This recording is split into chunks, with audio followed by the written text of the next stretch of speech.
2 штук картоптан осындай өте дәмді тағам әзірлейтін боламыз. Ол үшін бізге 2 штук картопты осылай суға қайнатып пісіріп аламыз. Және де тұз саламыз, приправа саламыз, бұрыш саламыз қалауымызша, және де жақсылап араластырамыз.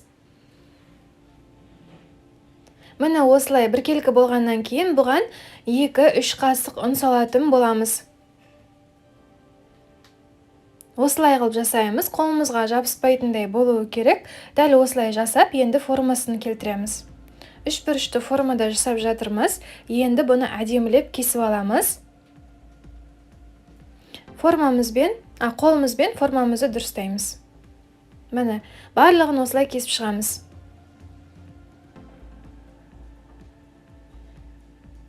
Енді біздер бұның сыртын жұмыртқаға ойнататын боламыз. Жұмыртқамызды жарып, жақсылап араластырамыз және панировочный сухариға ойнатамыз. Міне дәл видеодағыдай жасаймыз.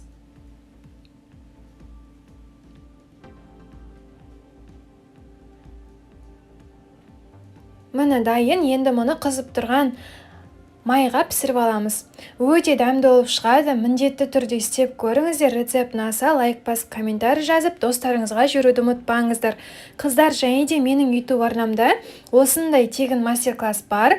Бұны тек қана менің оқырмандарым ғана көре алады. Осыны үйреніп, сіз заказ қабылдасаңыз болады. Сондықтан подписаться кнопкасын басып, төменге түссеңіз, сізге мастер-класс ашылады.